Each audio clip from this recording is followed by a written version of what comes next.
¿Qué se puede observar? Sí, perfecto. La he puesto en pantalla completa. Me comentan por favor cuando la vean.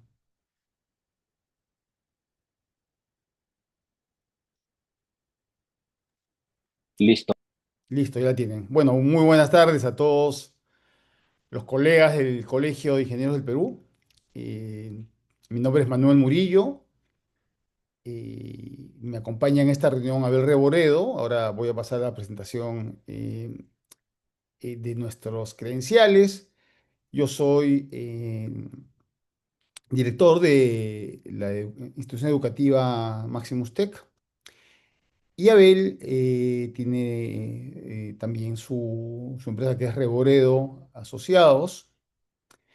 Y nosotros hemos venido para conversar con ustedes respecto a un tema, como dice la presentación o el título, es de suma importancia para las organizaciones, porque a partir de este 2026 hay un mayor control y fiscalización de lo que es la privacidad de la información, de los datos personales, y hay una serie de normativas que nosotros consideramos deben ser conocidas y fundidas adecuadamente para evitar caer en temas de observaciones, de llamadas de atención o incluso de multas, ¿no?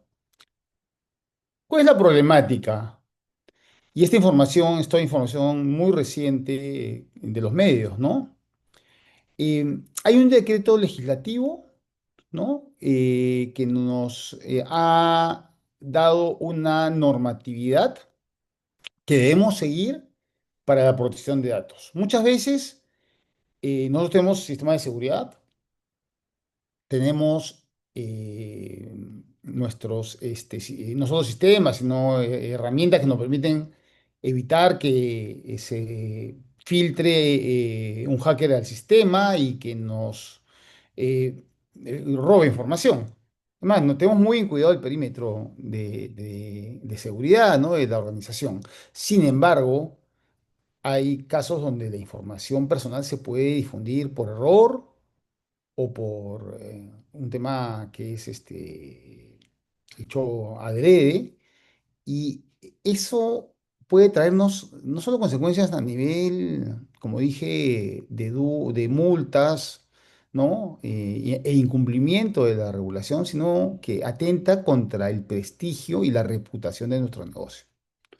¿No? No hay nada peor que se sepa que un dato personal se ha difundido porque algún empleado o porque algún papel o porque algún Excel se filtró y salió de la empresa. Entonces, estamos en un entorno donde además, a partir de este año, tenemos la obligación de tener un oficial de cumplimiento, donde solamente el hecho de no tenerlo según Ernst Young, podemos recibir multas hasta de 26.750 soles. ¿De acuerdo? Y este artículo del comercio de hace 15 días habla que el tema de datos no es un tema de sistemas, tanto así que nuestra presentación de hoy día, o sea, no es únicamente un tema de sistemas, tanto así que nuestra presentación de hoy día va a ser mayoritariamente hecha por Abel Reboredo, que tiene pues muchísima y larga experiencia como abogado en temas digitales, de hecho es un abogado digital con prestigio a nivel latinoamericano. Y Abel nos va a contar un poco, va a recorrer la ley, va a recorrer los riesgos y va a recorrer las alternativas que tenemos para poder mitigar, corregir y estar alineados con lo que nos exige la legislación y la normativa. Abel, te dejo en este momento la pantalla. Perfecto. Compartes tú, yo dejo de compartir. Ya. Muchas Eh, gracias, Manuel, Sí, por la solo, solo, presentación. solo comentarles a todos los participantes que el micro para preguntas se va a abrir más o menos en 40 minutos, ¿no? Una vez que terminemos la presentación. Si tienen preguntas, pueden pasarlas por escrito al panel y también las podemos responder. Listo. Perfecto.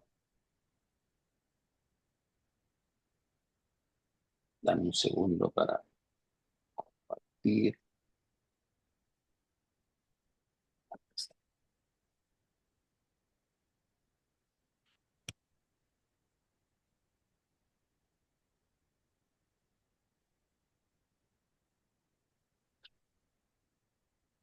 Perfecto.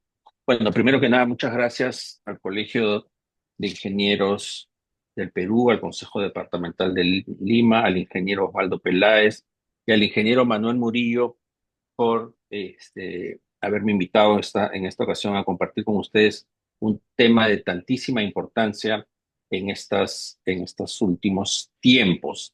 Eh, el tema de la protección de datos, como bien decía Manuel, ya no es solamente un tema de sistemas, ya no es solamente un tema de seguridad de la información, sino que eh, dado que tenemos una ley, un reglamento, una autoridad que interpreta la ley y que aplica sanciones utilizando herramientas jurídicas, es muy importante que en este tipo de temas el trabajo de los abogados y de los ingenieros vaya de la mano. Cada vez más en nuestra práctica nosotros estamos viendo que eh, existen muchos puntos de interconexión en los cuales se está fusionando la tecnología o el conocimiento tecnológico de los ingenieros con el conocimiento legal. En los últimos meses hemos tenido en el Perú estas normas de protección de datos, que una de las cosas que regulan es el tema de seguridad de la información, pero también hemos tenido la emisión de una ley de inteligencia artificial, de una ley del reglamento de la ley de inteligencia artificial que regula y establece una serie de obligaciones legales para las empresas. Y otro tema que conversaba yo con el ingeniero Peláez justamente es que cada vez más, por ejemplo, el tema de los pagos digitales se está haciendo más masivo, ¿no? El BCR está trabajando en proyectos en los cuales se propende a la interoperabilidad de pagos, de tal forma que cualquier persona pueda pagar o transferir dinero a cualquier otra persona, independientemente de si está o no está en el sistema financiero. Entonces, lo que estamos viendo en los últimos meses, años, es que cada vez más están apareciendo normas y regulaciones relacionadas con temas de tecnología. Y por eso es que en mi estudio de abogados, nosotros nos hemos especializado en lo que es atención de temas legales relacionados con negocios de tecnología y trabajamos tanto en temas de telecomunicaciones, temas de protección del software, licencias de software, e-commerce, fintech, blockchain, criptomonedas, y vemos que cada vez la intersección entre la ingeniería, la tecnología y el mundo legal cada vez es más grande. Y por eso yo aprecio mucho que se haya generado este espacio de conversación en donde podamos conversar de uno de estos puntos donde hay esta intersección. Eh, la primero que yo quería comenzar compartiendo con ustedes es que estas normas que han salido son normas que se aplican a toda clase de empresas, independientemente del tamaño que tengan, que guarden información personal de personas naturales. Es decir, cualquier empresa que eh, que tenga archivos físicos o digitales en los cuales se esté guardando datos personales. Y aquí un pequeño comentario, porque la norma es muy amplia en lo que se refiere a lo que es el significado de lo que son datos personales.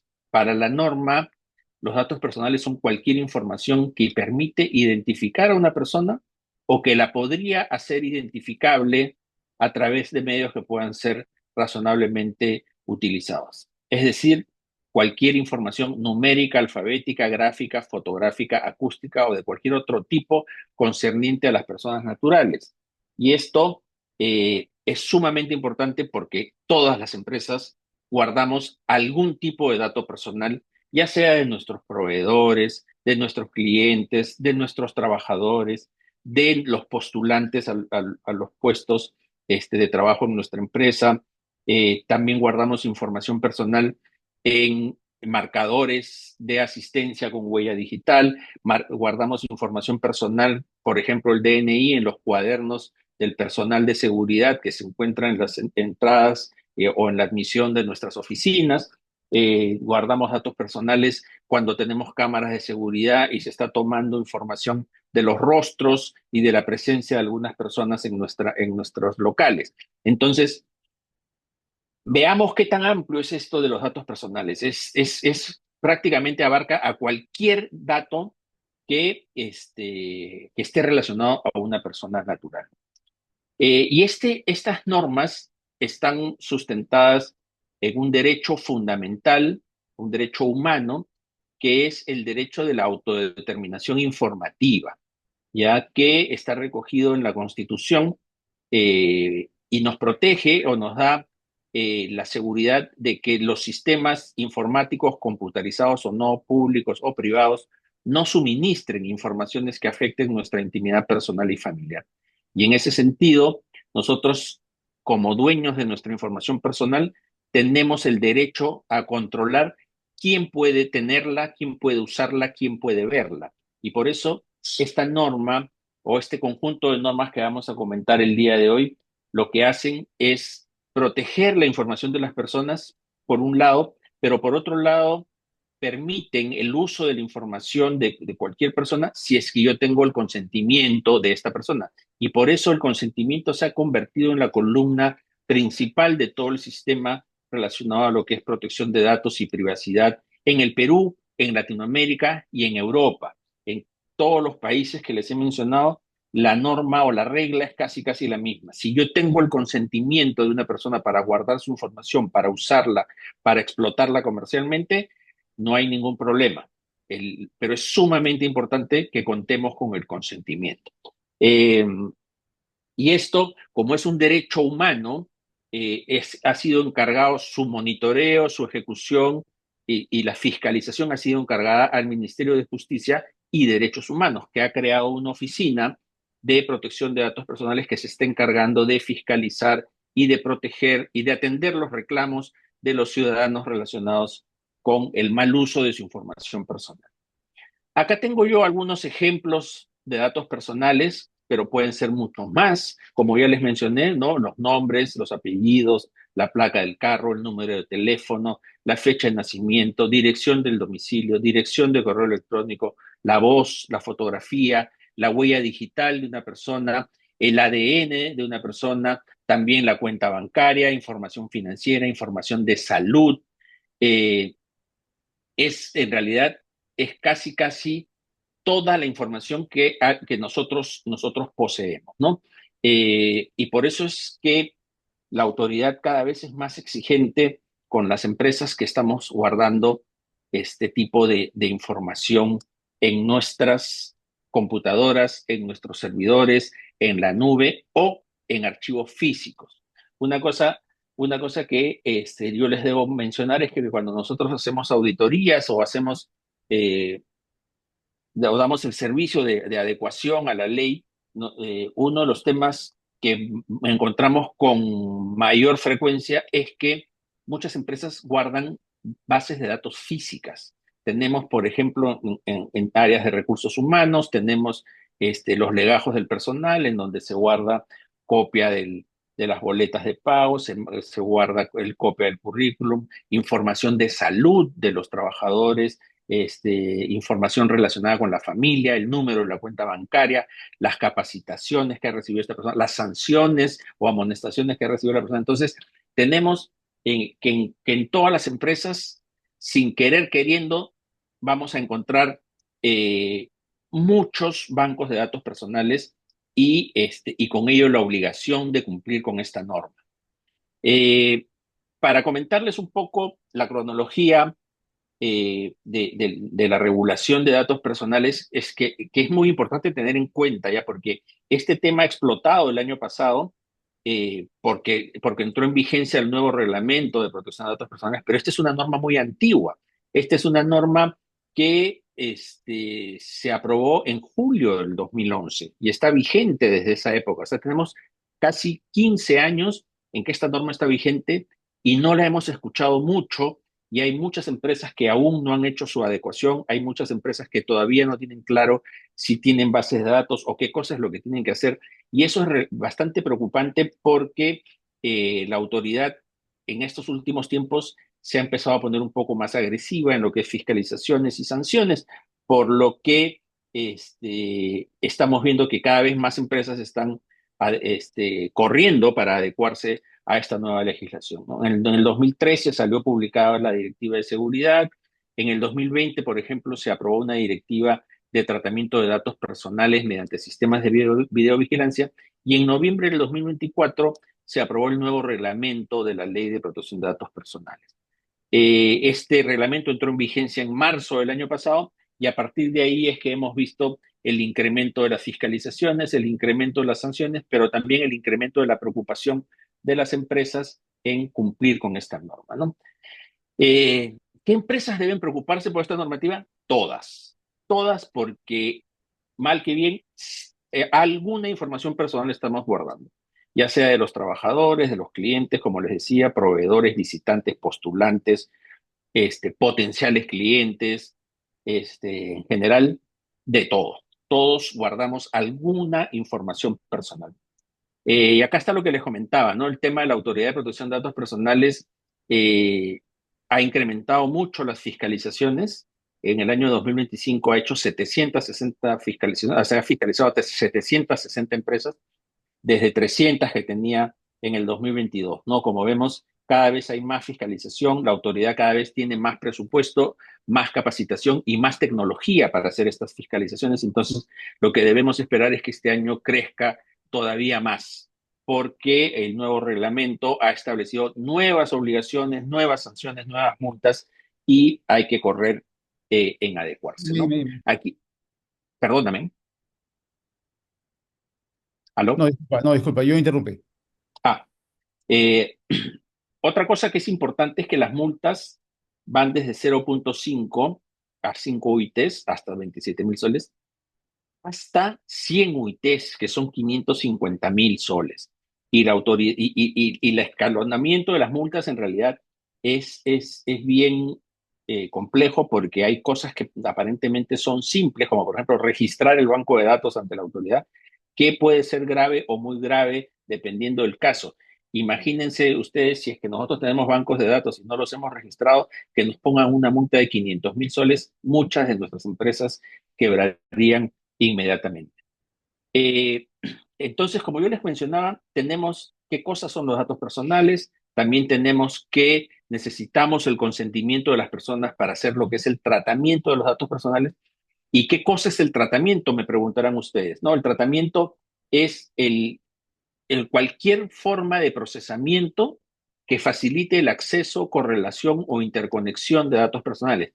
Y dicho eso, tenemos diferentes formas de tratamiento, y alguna de estas estamos haciendo nosotros con las bases de datos que tenemos o con los archivos que tenemos, ¿no? Por ejemplo, recopilar datos personales, registrar, organizar, almacenar, conservar, elaborar, comunicar, modificar, extraer, consultar, utilizar, bloquear, suprimir, difundir. Es decir, desde el momento en que recojo el dato personal hasta el momento en que lo elimino, cualquier cosa que yo haga en el camino respecto a esos datos personales es tratamiento de datos personales, y el tratamiento tiene que hacerse de acuerdo a lo establecido en las normas que les he mencionado, ¿no? ¿Cuáles son las obligaciones que nosotros tenemos como empresas, ¿no? Una de las más importantes, como ya les mencioné, es el consentimiento. Todos los datos personales que tengamos tienen que tener consentimiento, uno por uno, persona por persona.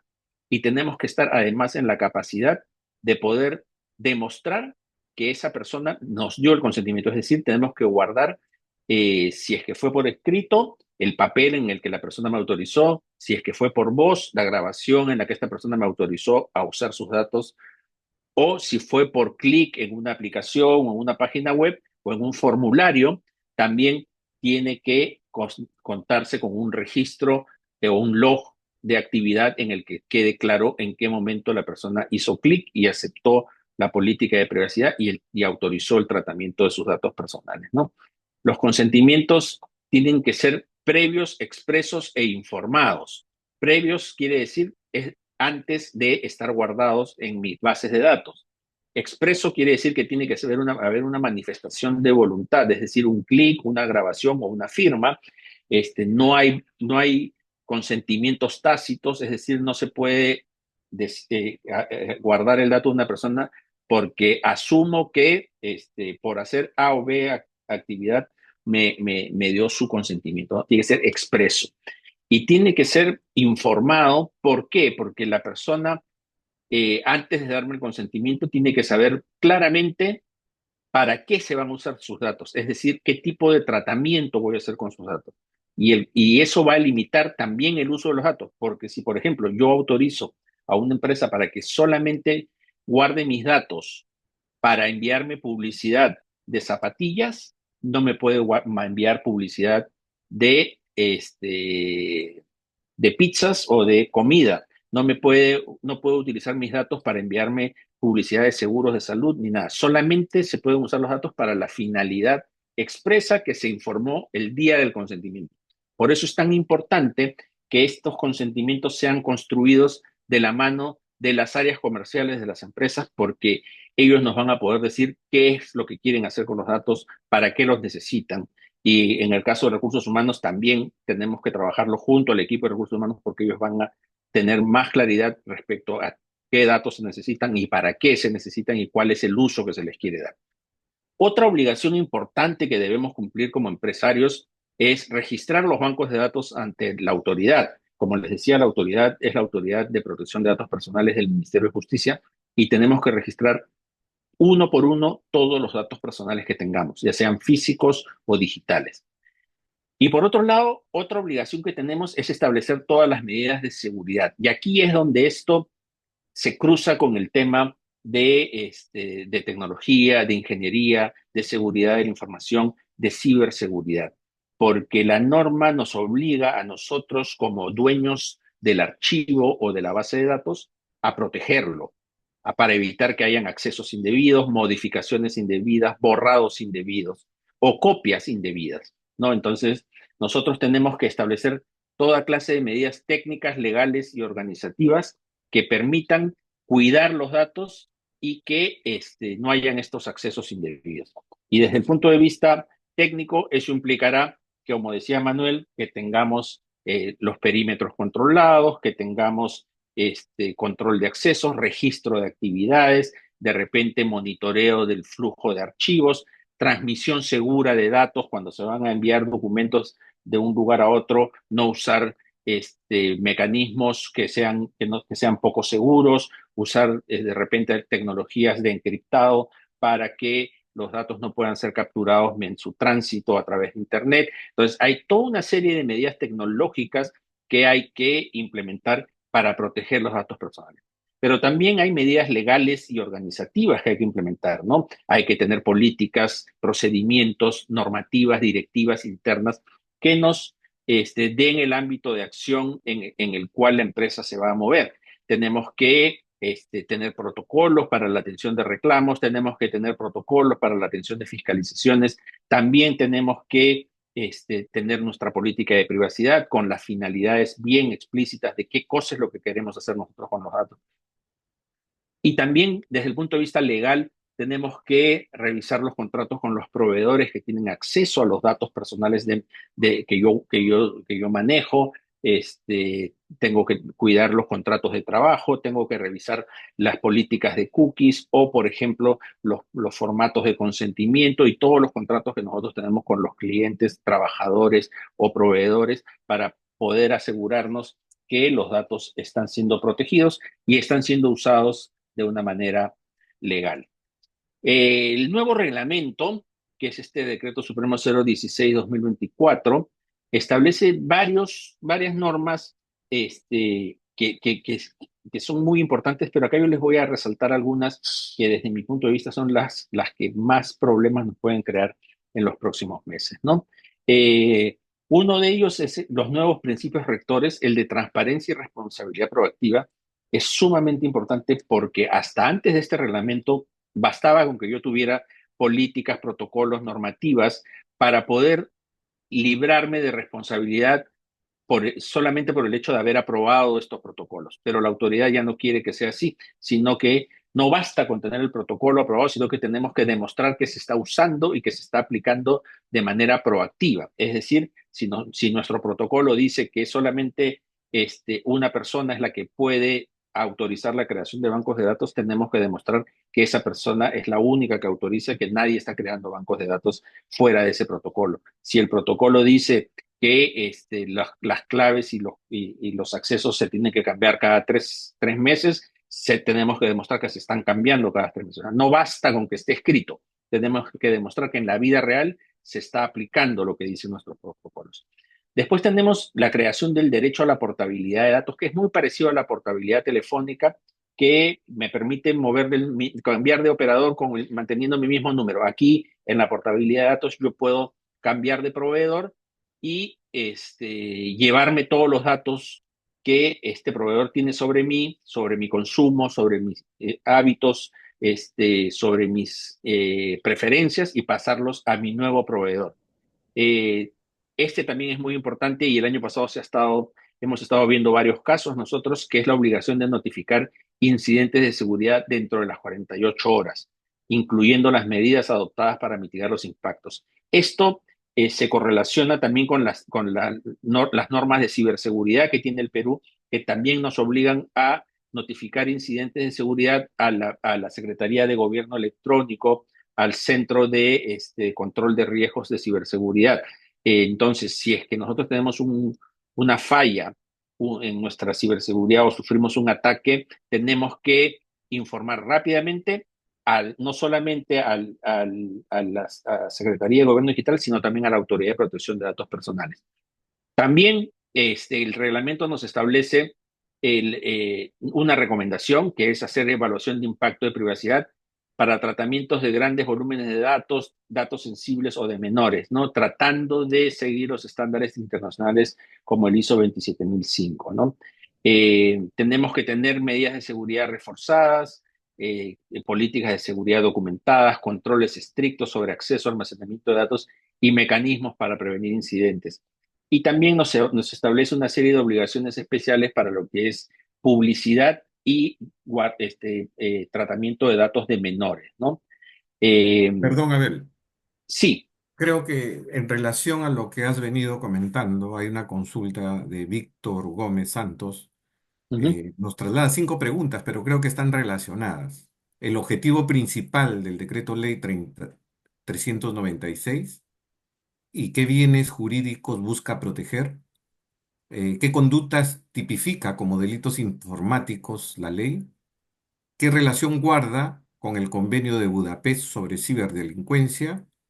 ¿Cuáles son las circunstancias agravantes previstas? ¿Y cómo se integra esta ley al Código Penal peruano? ¿Y qué modificaciones introduce? A ver, el decreto legislativo 30096 creo que es la ley de delitos informáticos, ¿no? Si no me equivoco. Eh, que no forma parte del mundo de lo que es protección de datos personales.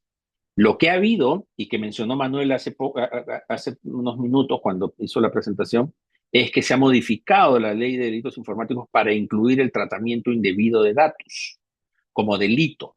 Ese es digamos, la principal conexión que existe entre la ley de delitos informáticos y lo que estamos hablando, que es lo de la protección de datos personales, ¿no?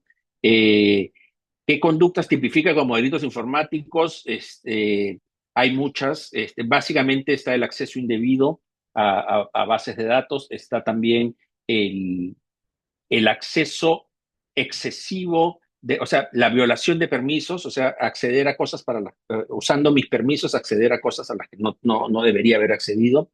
El scrapping, por ejemplo, es una tecnología que hay muchas dudas respecto a si constituye un delito o no en el Perú. Hay varias personas que se inclinan a decir que sí, porque es un acceso más allá de lo autorizado, ¿no? Después está también el acceso indebido a equipos informáticos y a teléfonos, ¿no? Violando medidas de seguridad. Hay varios delitos informáticos que están recogidos en el 3096 y justamente tiene mucho que ver con el convenio de Budapest de ciberdelincuencia porque el Perú ya se ha suscrito a este convenio de Budapest eh, y cómo se llama, nuestra legislación sobre delitos informáticos se está alineando a lo que es el convenio europeo, ¿no? ¿Cuáles son las circunstancias agravantes previstas en el decreto legislativo? Ahí sí no sabría. Bueno, tengo una en la cabeza que es cuando uno es el responsable de un dato personal, de un sistema, ¿no? Cuando uno este, viola un deber de seguridad, de responsabilidad, ¿no? ¿Cómo se integra el decreto legislativo 3096 del Código Penal peruano y qué modificaciones se introduce? Ahí sí no sabría decirte por Víctor, porque no tengo ese dato exactamente. Y, excede un poquito a lo que estamos conversando ahorita en la sesión de hoy. Eh, Volviendo al tema del reglamento, el reglamento también genera la obligación de tener un oficial de protección de datos personales, lo que se llama el Data Protection Office. Todas las empresas, entidades públicas y empresas privadas que realicen tratamiento de datos personales tienen que nombrar un oficial de protección de datos. La fecha de nombramiento era el 30 de noviembre, pero eh, el 31 de diciembre, 1 de enero, salió una directiva en la cual se establecía cuáles eran los criterios que se tenían que tomar para nombrar a un oficial de protección de datos, cuáles eran las cualidades técnicas, jurídicas y de conocimientos que debía tener el oficial de datos personales para poder ser nombrado.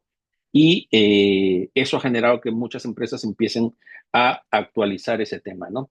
Uno de los requisitos más importantes que establece esta directiva del 1 de enero es que solamente pueden ser oficiales de protección de datos aquellas personas que tienen formación, no dice qué carrera, ¿ya? Pero dice que personas que tienen formación en protección de datos, que han seguido un diplomado o una especialización de entre 90 y 120 horas.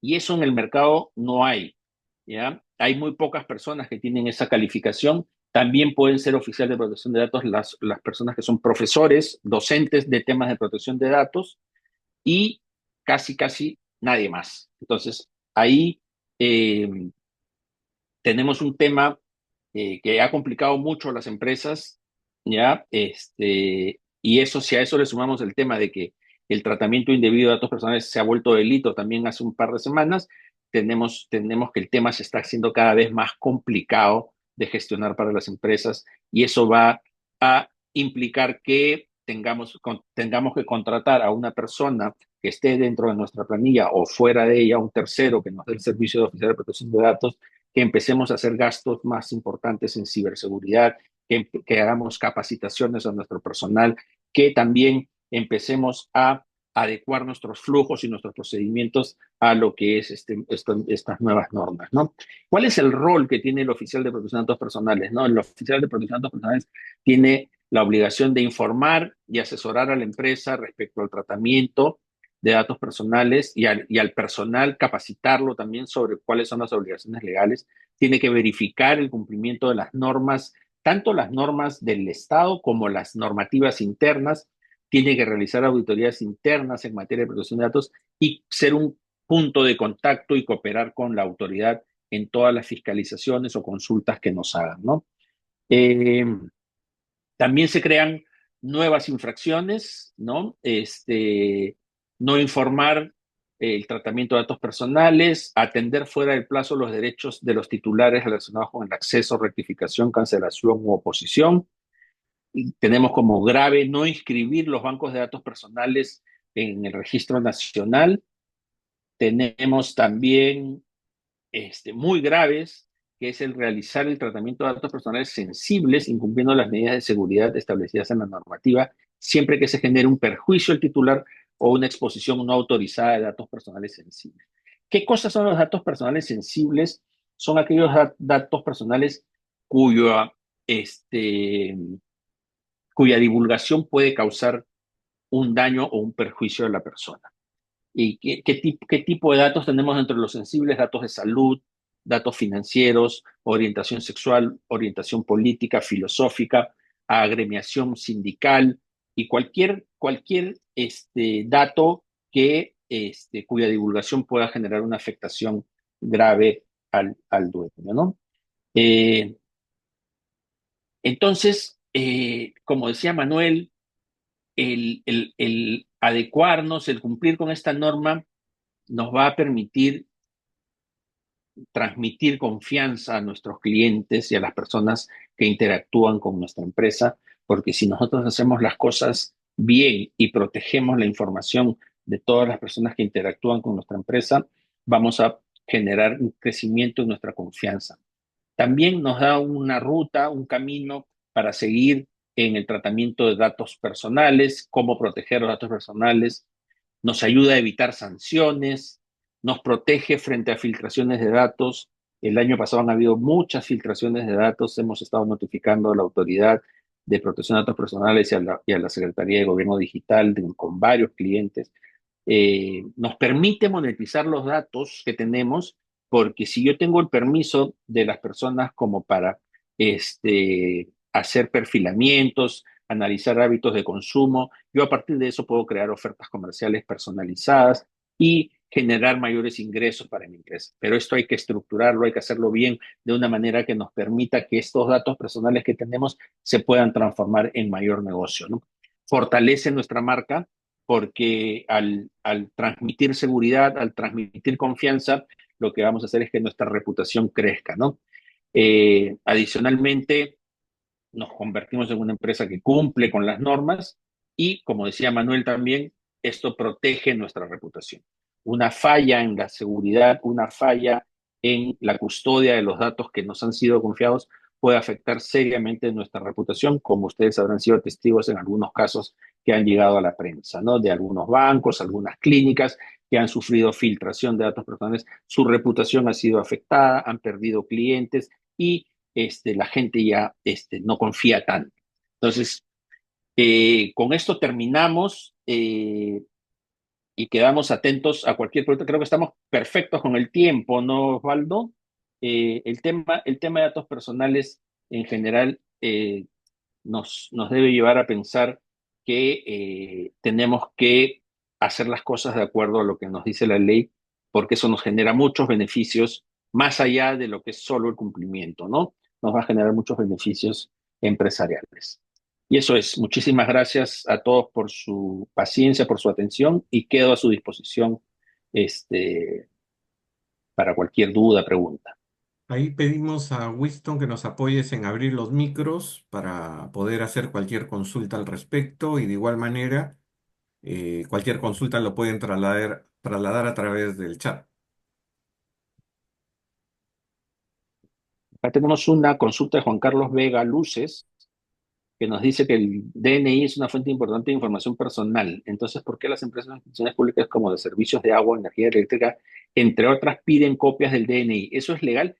A ver, dentro de la ley de protección de datos tenemos un principio que es el principio de proporcionalidad.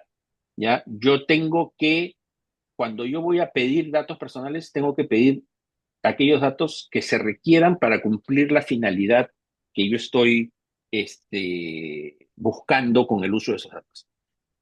Pedir el número del DNI puede ser proporcional, pero yo creo que pedir copias de DNI me parece que excede la proporcionalidad porque en realidad no necesitan una copia del DNI, ¿no? Debería ser solamente con el número. Pero el problema que tenemos, que justo también lo estaba conversando con Osvaldo, es que para las empresas es muy difícil validar la identidad de las personas solo con el número de DNI, porque no todas las empresas tienen acceso a RENIEC como para consultar si ese DNI es de la persona, ese número de DNI es de la persona que me lo dio. Entonces, lo que está pasando es que como ese acceso a la verificación de identidad es medio complicado para algunas empresas, lo que hacen es pedir copia del DNI, con eso ya ven la foto, ven el nombre, ven la firma y con eso ya pueden sentirse más tranquilas respecto a la validación de identidad. Pero en principio no deberían pedir copia, deberían verlo, eso sí, para ver que la firma sea la firma correcta y nada más, ¿no? Pero sí, hay que tener mucho cuidado en este tema porque han habido empresas que, por ejemplo, de delivery, que han estado sacando fotos a los DNIs de las personas que reciben el pedido para demostrar que entregaron el pedido. Eso está totalmente prohibido. No, no deberían poderse no es necesario tomar fotos de los DNIs para atender un pedido, ¿no? Adelante, Freddy. Puedes abrir tu micro, por favor. Muy buenas tardes. Tenía una ¿Qué tal? inquietud respecto a cuando recibimos un documento vía delivery, Ujú, eh, usualmente un mensajero nos pide firma de nuestro DNI, foto, inclusive foto con el courier, el entregable. Entonces, ujú. usualmente el mensajero puede que no sea una persona muy concientizada en proteger datos, Correcto, correcto. en salvaguardar. Entonces, y bueno, quien contrata el servicio no es pues, o mejor dicho, la empresa que tiene a cargo al mensajero no es pues el banco, no es la empresa pues que tiene Ujú. todo este sistema de protección y tiene ISOs y está regulado, ¿no? Entonces, ¿qué hacer Así en ese es. caso? Bueno, en En mi caso, realidad, por ejemplo, no, yo, por ejemplo, lo, he tenido recelo y prefiero muchas veces ir a la agencia y en la agencia recoger el sobre. A veces me dicen, no, tiene que ir el mensajero a su casa, a su centro de trabajo. Entonces me siento que estoy expuesto, ¿no? A eso. claro, claro, sobre todo ahora con la seguridad que anda tan complicada en nuestro país, el compartir nuestra información personal puede terminar siendo riesgoso, ¿no? Entonces, la autoridad ya se ha pronunciado sobre esto en el tema de los couriers, particularmente ha dicho que no es o sea, no debería tomarse foto al DNI y si se necesita tomar una foto de que se ha hecho la entrega del producto, debería ser una foto del producto en las manos de la persona, pero no su cara, ¿ya?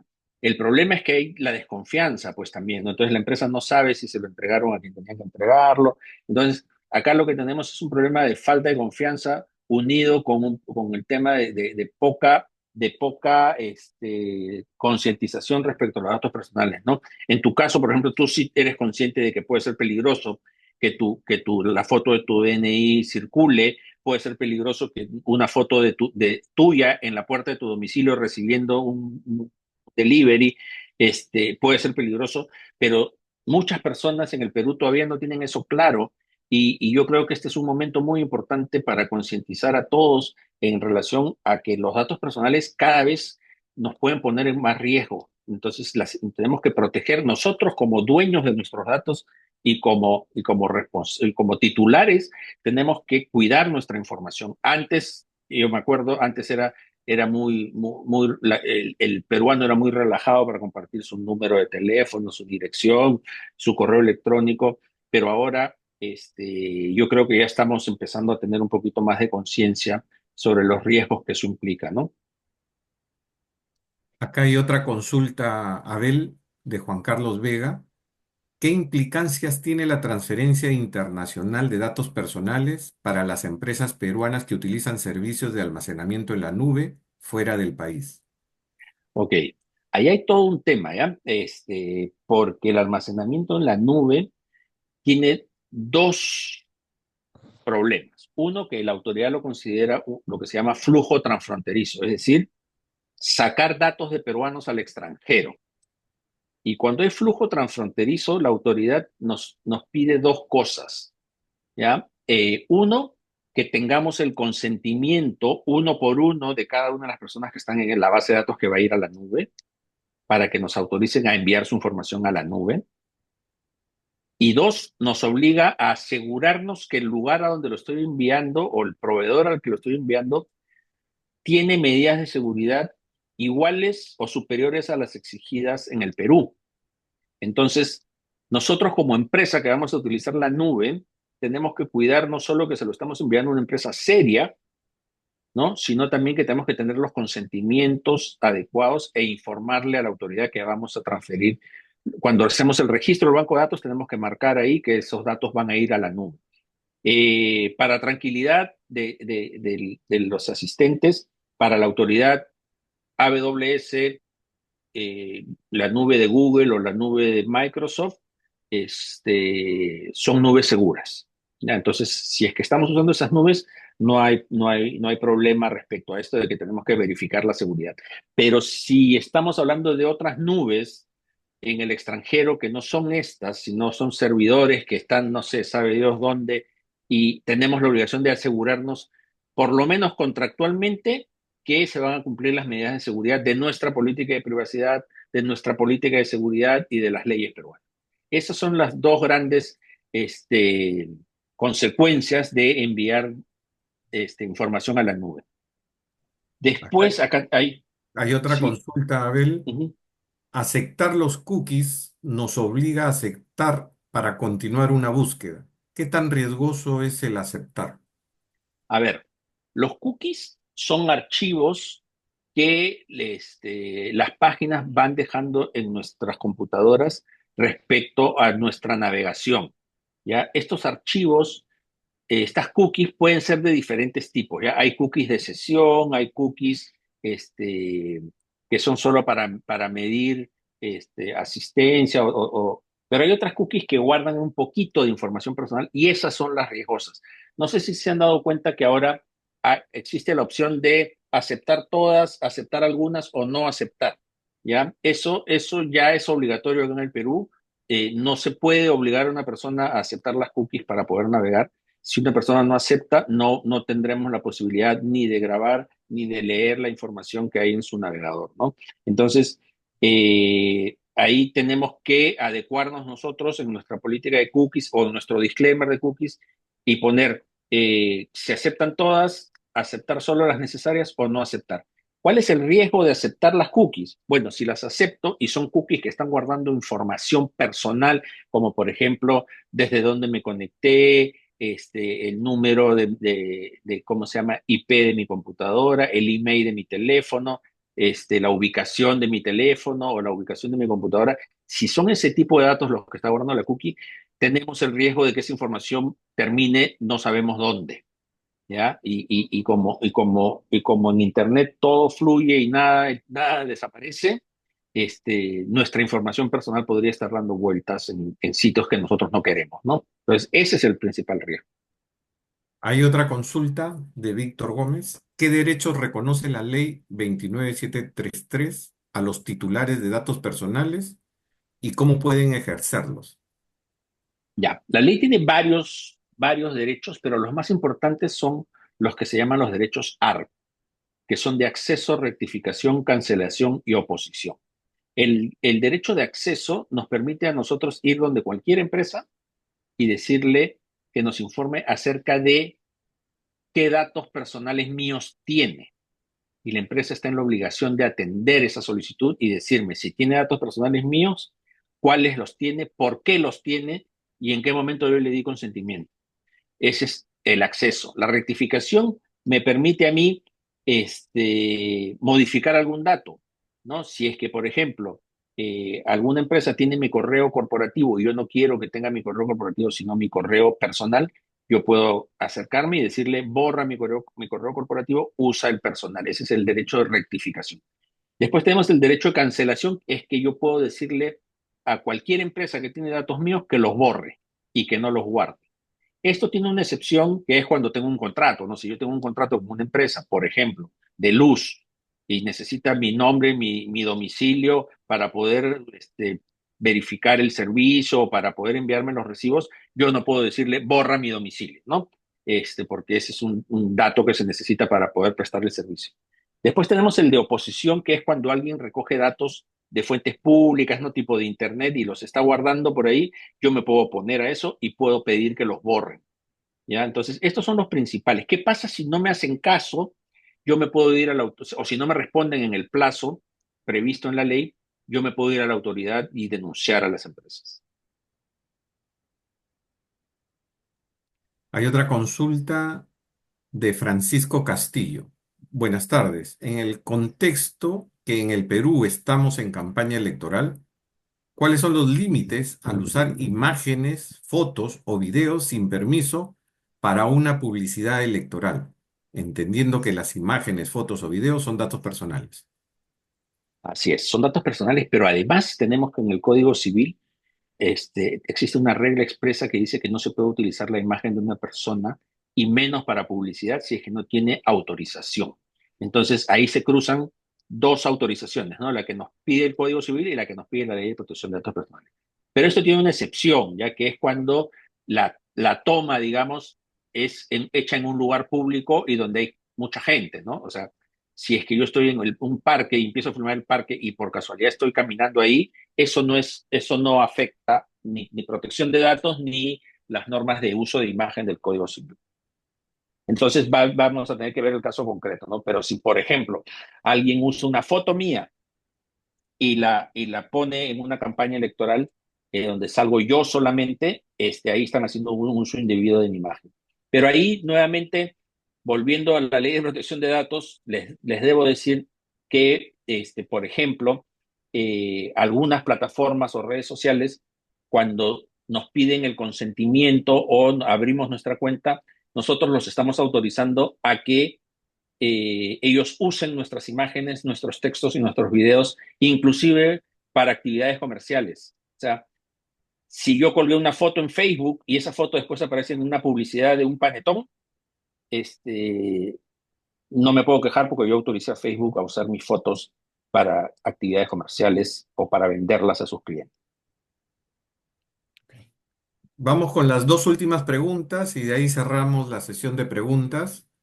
De Víctor Gómez. ¿Qué obligaciones tienen las entidades públicas y privadas que gestionan banco de datos personales según la ley? Bueno, las que hemos mencionado, ¿no? Es obtener los consentimientos, registrar los bancos de datos e implementar las medidas de seguridad. Perfecto. Acá hay otra consulta. Al inscribirse en un curso, por ejemplo, un diplomado, uno introduce y acepta usar nuestros datos. Caso contrario, no permiten continuar y hacer la inscripción. ¿Está permitido legalmente? Sí, porque los datos son necesarios, o sea, siempre y cuando sean necesarios y acordémonos también de que sean que no haya un exceso, ¿no? Si yo te pido tu correo electrónico o tu teléfono para que te registres, es para poder tener una lista de registrados, ¿no? Este, y yo puedo pedir toda clase de datos ahí, siempre y cuando sean proporcionales a lo que es un seminario. No puedo pedir número de cuenta bancaria, por ejemplo, o pásame una foto de tu casa, que no tiene ninguna proporcionalidad. No tienen que ser datos que guarden proporcionalidad respecto a lo que es el seminario, ¿no? Y sí está permitido legalmente, ¿no? Y si no me los das, no te puedes registrar. Sí. Cerramos con Freddy. Freddy ha levantado la mano. Puedes abrir tu micro, Freddy, y realizar la consulta. Muchas gracias. Bueno, mi inquietud era respecto a videos o imágenes generadas por inteligencia artificial, hasta qué Uf. punto había una independencia en la protección de datos, ¿no? Sabiendo de que, bueno, muchas veces el input o la fuente o el origen puede ser una foto con algún derecho de autor. Ya, Gracias. a ver. Sí, en el tema de inteligencia artificial tenemos dos grandes problemas con el uso de justamente los que tú mencionas, ¿no? El tema de protección de datos. Revisamos cómo se entrena una inteligencia artificial. Normalmente se le entrena con contenidos que ya existen y que han sido generados por alguien, ¿no? Eh, por ejemplo, hay un juicio en este momento en Estados Unidos entre el New York Times y si no me equivoco, con ChatGPT, porque ChatGPT utilizó noticias del New York Times para entrenar a su inteligencia artificial. Y el New York Times dice que esos eran contenidos protegidos por derechos de autor y que por lo tanto no los podían utilizar para otra cosa que no sea leer las noticias. Y al momento de entrenar a la inteligencia artificial han violado la licencia del New York Times y están en juicio. Lo más probable es que no pase nada porque en Estados Unidos existe una doctrina que es la doctrina del uso justo, el fair use, ¿no? Que, que yo no lo estoy, el uso que yo hago para entrenar la inteligencia artificial no implica copiarme tu contenido ni copiarme tu desinformación, ¿no? Sino que es solamente entrenamiento.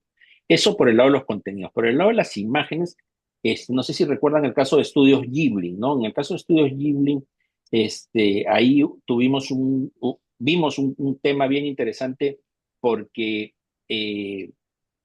tanto Disney como Estudio Ghibli han hecho también juicios porque se han utilizado imágenes protegidas por derechos de autor para entrenar a la inteligencia artificial y generar nuevos dibujos basados en el estilo de Disney o en el estilo de Ghibli o el estilo XYZ.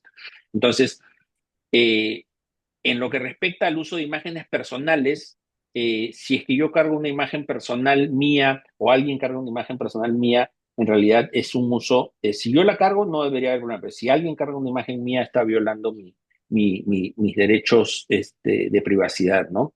Eso por el lado de la carga, de la alimentación o del entrenamiento de la inteligencia artificial. Pero la inteligencia artificial también tiene otro problema que es cuando bota resultados, ¿no? Porque muchas veces estos resultados este, están protegidos por derechos de autor y yo no los puedo usar, ya que hay otro tema, ¿no? O sea, yo no puedo usar el texto que me da una inteligencia artificial, yo no puedo usar la imagen que me da la inteligencia artificial y decir que es mío, ¿ya?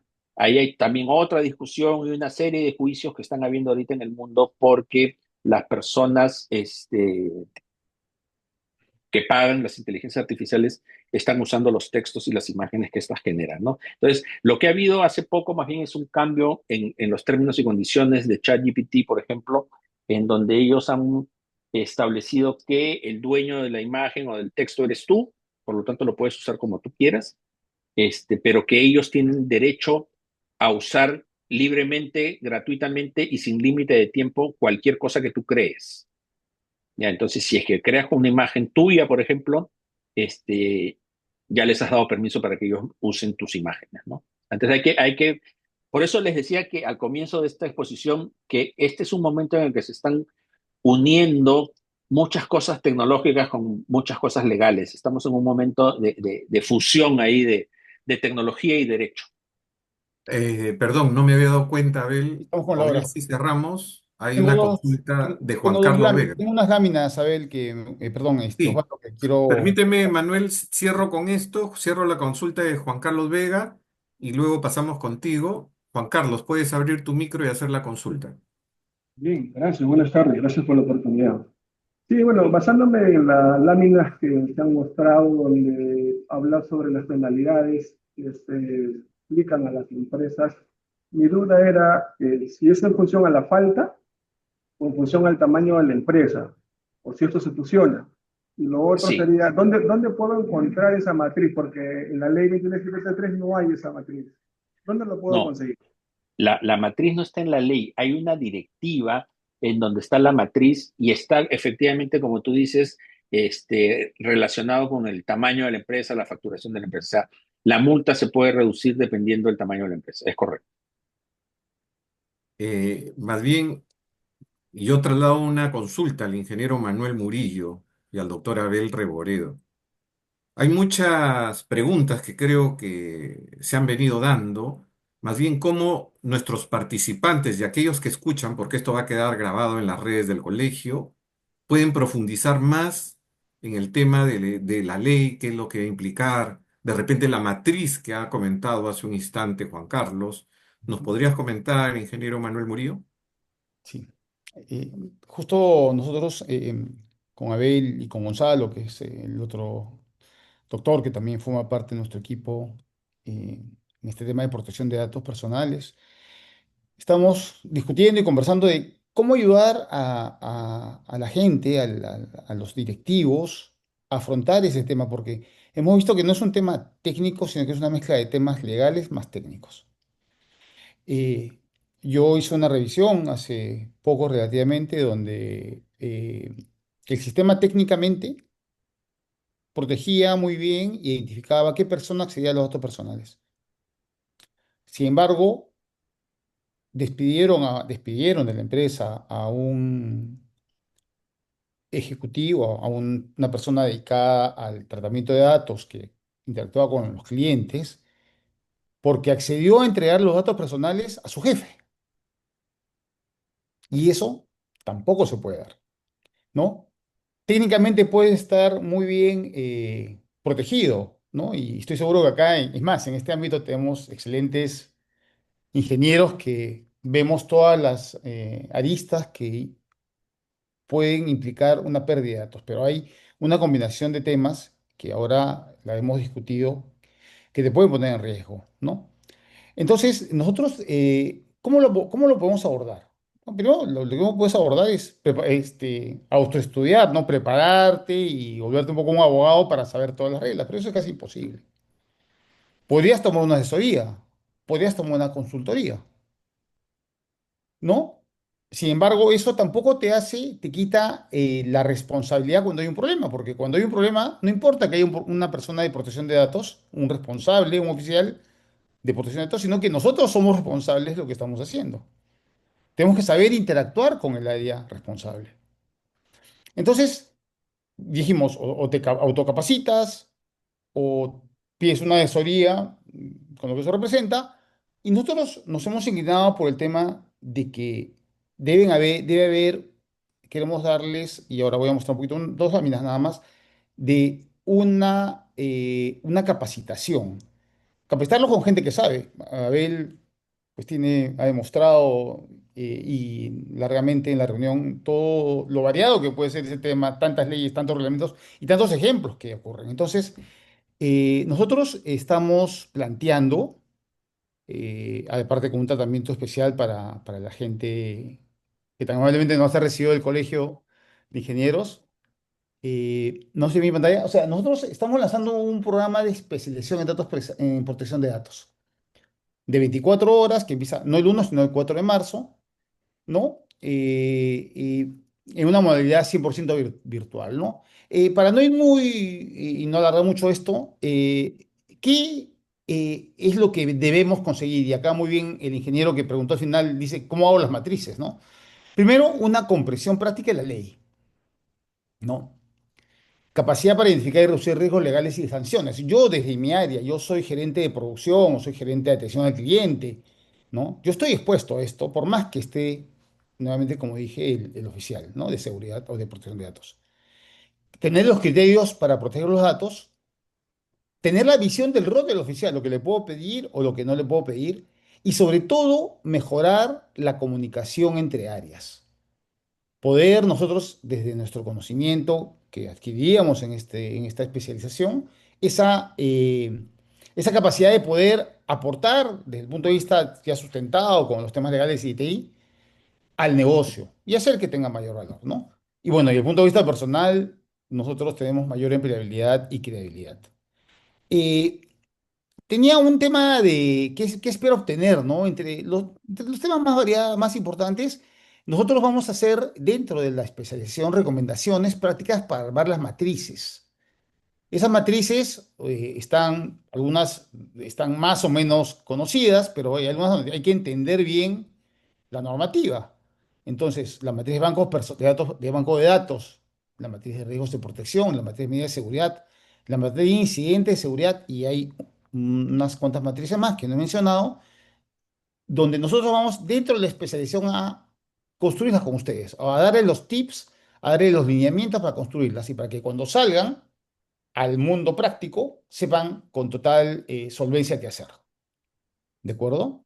La capacitación se va a llevar en estas sesiones del 4, o sea, los miércoles y jueves, ¿no? De todo el mes de marzo, en un horario de 7 a 10 p.m. Son clases virtuales, como mencioné. Y le dejo el número de contacto, el WhatsApp de contacto es el 922 80 81 60. Y para la lista bueno, de ahí vemos cómo manejamos el tema de los asistentes que son del Colegio de Ingenieros, que, o sea, que certifican y que han venido hoy día a la presentación, pues hay un descuento especial del 20% por haber asistido y por haber, de alguna manera, enriquecido la discusión hoy día. Eso es lo que yo quería mencionar. Y si tienen preguntas, con mucho gusto también podemos responderlas respecto a eh, eh, esta especialización en datos personales, donde pues simplemente sale un diploma a nombre del participante y creo que mejora nuestras capacidades de gestión y minimiza todos los riesgos que largamente ha mencionado él. Creo que nos gana el tiempo, no, Manuel. De todas Sí, maneras, agradecer la presencia de ustedes el día de hoy. Nos ha aclarado a través de este webinar todo el impacto de la ley, qué es lo que trae. Y como vuelvo a repetir, hay mucho todavía por investigar y creo que esta es una manera en la cual a través de las plataformas del Colegio de Ingenieros tratamos de difundir temas de actualidad y de interés, ¿no? Para todas las empresas en general. Mi agradecimiento por su participación al ingeniero Manuel Murillo, y al doctor Abel Reboredo, especialista en tecnologías de la información, en todo el tema de referencia de tecnología de la información. El doctor Abel Reboredo siempre está disponible en el Colegio de Ingenieros. Un minuto final para su despedida, ingeniero Manuel Murillo, y al doctor Abel Reboredo. Bueno, de mi parte, agradecer su asistencia. Yo me doy cuenta por el interés de la reunión porque todos están presentes, los treinta y tantos no se han movido, es decir, que ha habido, creo que le hemos dado en la información que ustedes requieren y esperar que se puedan animar o comunicar con nosotros para continuar con el tema dentro del curso de especialización que vamos a iniciar. Muchas gracias, Osvaldo, a ti en especial por darnos esta oportunidad y a todos los colegas nuevamente muy agradecido. Doctor Por Abel. mi parte, por mi parte también agradecerte, Osvaldo, por habernos recibido con tanto aprecio, con tanto cariño, a todos los participantes también por haber compartido sus inquietudes, por haber estado tan interesados en este tema.